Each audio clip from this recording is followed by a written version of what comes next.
going on, guys? The Comics Kid 2099 here. Today I want to talk to you about something a little different than what I usually talk about.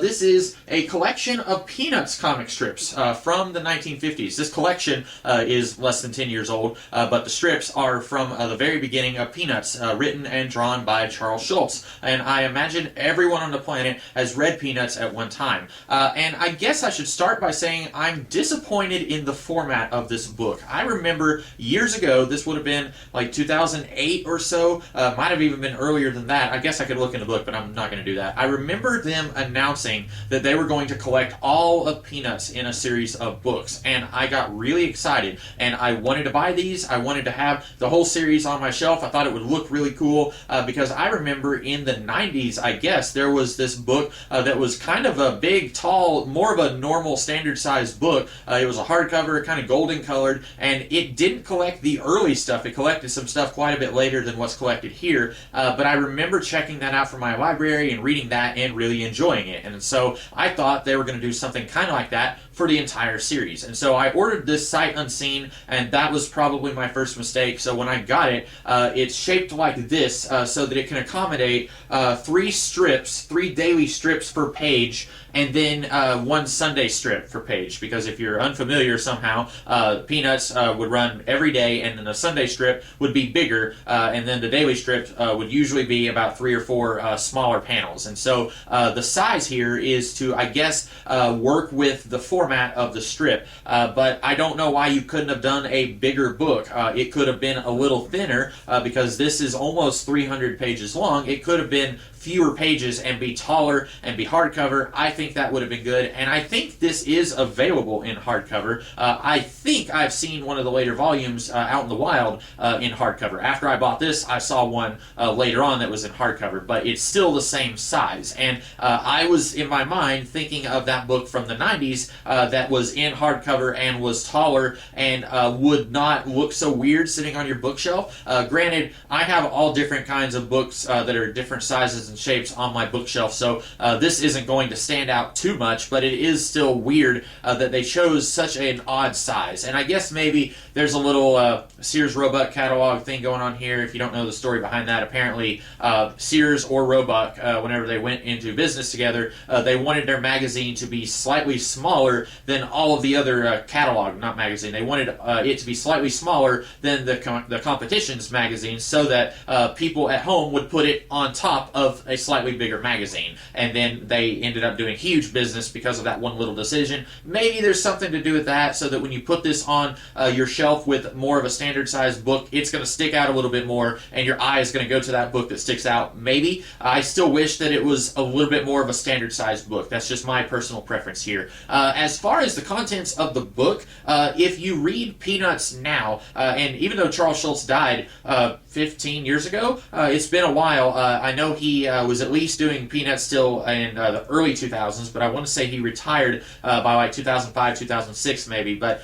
even though he died a long time ago, his strips are still put out in papers, or at least they are where I live. And I'm assuming just about everywhere that has newspaper comics still does reprints of Peanuts strips. So even though you've probably read Peanuts from some point in the over 50 years of Peanuts strips, this stuff is incredibly different from anything else that you've read from Peanuts. Charlie Brown is portrayed very differently here than he normally is. Normally, he's a sad sack. He tries his best. He's got his group of friends, but usually they all just kind of treat him like garbage, Lucy especially.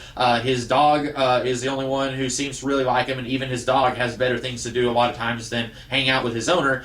Here, he's almost a malevolent prankster. There are several times where he will kind of pull a joke on somebody that seems very out of character for Charlie Brown. Also, some stuff that eventually got kind of retconned later in the series. Lucy is introduced over the course of this volume, and I should say this is 1950 to 1952. I think it started in like August of 50, so then it's all of 51 and 52, and then just a couple months of August. And when Lucy is introduced here, here, she is younger than Charlie Brown. Later on, when you get to the stuff that people think of when they think of Peanuts, I think they're about the same age. And I think that Charlie Brown's sister is about the same age as Linus, Lucy's younger brother. But here, Lucy is like a toddler. Charlie Brown is like maybe 8. Linus is a baby. He doesn't talk at all in this. And then Charlie Brown's sister, I don't know if she appears here. I don't remember if she does. If she does, she's not in it a whole lot. But she's also pretty young and isn't talking. But eventually, I guess Schulz kind of settled into a groove where he figured out how old all the characters were supposed to be, and I guess he aged up Lucy to provide more story opportunities. But she acts very different here than she will later on. There are times where she kind of acts very infantile, very different than how she acts in later strips. She does still kind of have one over on Charlie Brown, you know, the classic where she's holding the football and Charlie Brown tries to kick it. They do that at least once in this book, I believe, but there's also a lot of other interactions between them. She plays checkers with Charlie Brown a lot and is always beating him. There's one time where she is threatening Charlie Brown, sort of. She says, "Hey, don't hit me," and then someone else will come in and threaten to beat Charlie Brown because he's attacking Lucy, but he's not. So there's different interactions between them than what you normally see, but I like the later Lucy, who seems more collected and more calm in her approach to Charlie Brown. This Lucy is much more chaotic in how she attacks Charlie, so to speak. And other than that, I don't really have a whole lot here. Snoopy is in this book, but he doesn't really act as personified as later Snoopy. You see later on, Snoopy has the typewriter. He's pretending that his doghouse is a airplane from World War II, World War I. And he also has brothers like Spike and Olaf, I think is his name. None of that is here. Snoopy acts much more like a dog here than he does later on. There are a few times where he does some stuff, like he'll be watching TV with Linus and he'll walk away because he's bored with what's on TV, or he'll think to himself, good old Charlie Brown, because Charlie Brown gave him some turkey legs or something. So there is a little bit of humanification in there for Snoopy, but not nearly as much as what's going on later.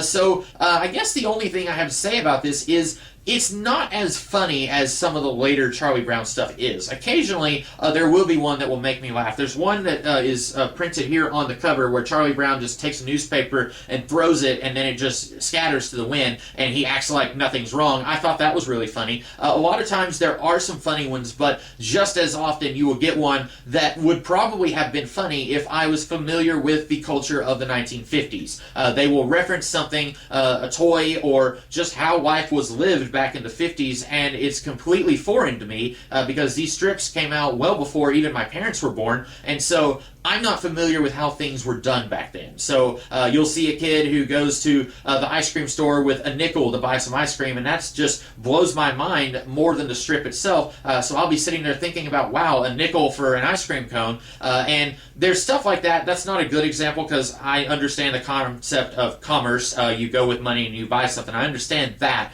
But there's some stuff in here where they will reference something like a guy on the news or something, or listening to the radio more than watching TV. And nowadays, you know, there are some people who have multiple radio or multiple TVs in their house, or multiple computers in their house, like me. And so people, it's just very different than how it was back then. And so reading this, it's through no fault of Schulz, through no fault of his own, that this feels a little dated, because I'm 100% sure that when he was starting this strip, he wasn't anticipating that it was going to last 50 plus years and then people would still be reading it another 20 years afterwards. So it's not his fault that he's setting it in contemporary times, but it is a little, at times, a little difficult for me to really get into it whenever I'm reading this, and it's got all these references to stuff from the 50s that are going over my head. But I do wish that the format was done a little differently. I'm sure they had a really good reason for doing that. The strips at times are hit or miss with me, which I think that's true for any comic strip. Sometimes you'll have something going on today where sometimes it's just not very funny. But really, I think this is interesting from a historical perspective, because it's really interesting just looking at the art style here. When you think of Peanuts, you have a pretty good idea of what Snoopy, Linus, Charlie Brown, and Lucy look like. But here, these characters don't look really anything like what the characters do later on in the strip. And so it takes Schultz a little while to kind of settle on his typical style that he eventually had for several decades. I don't know when he kind of settled into that style. I'm assuming by the time you get to the next book, which will also cover about 2 years worth of content, I'm assuming by the time you get to that, that the characters will start to look a little more like what they look like if you just picked up a newspaper comic with Peanuts in it now. But it was interesting seeing the art style very differently than what it's normally portrayed when you look at any other Peanuts strip. It's interesting seeing the progression of characters who are introduced here. Schroeder is here. He doesn't do a whole lot of talking. He's quite a bit younger than Charlie Brown. And eventually him and Lucy both kind of get aged up. So that was interesting. But as far as the content of the book,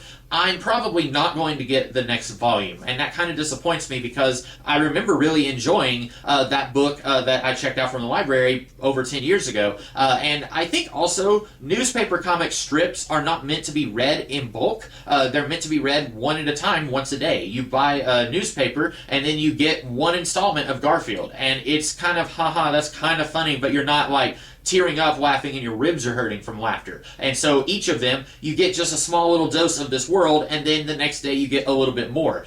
So this is okay, but reading, 30, 40, wow, just left my mind, 30 or 40 Charlie Brown strips in a day is the same as trying to read 30 or 40 Garfields or 30 or 40 Dilberts or Family Circus, anything else where if you read a whole lot of it all at once, it's going to lose its appeal pretty quickly. And that's a little different than reading a comic book where for the longest time, comic books were not meant to be read in bulk. You would read one issue of Action Comics or whatever and then wait a month or maybe even 4 months, 3 or 4 months, because back then Action Comics came out, I think, 4 times a year. So you would wait a good long while to read more Action Comics. But nowadays, if you have a comic that came out now, it doesn't become too much for me to read an entire trade paperback that collects 6 to 12 issues that came out over the course of a half a year or a year.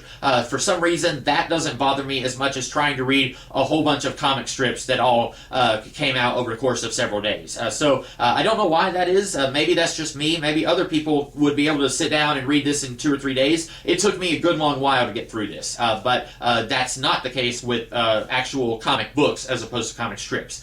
So I found this to be historically interesting, but I'm probably not going to keep going with the rest of the series. I do like reading Peanuts, but this is not my favorite collection of Peanuts, I guess I should say. And the format was kind of disappointing for me. So with that being said, I hope you guys enjoyed this video, a little different than what I normally talk about. And that is all for today. I will be back later in the week with another video. Have a good one.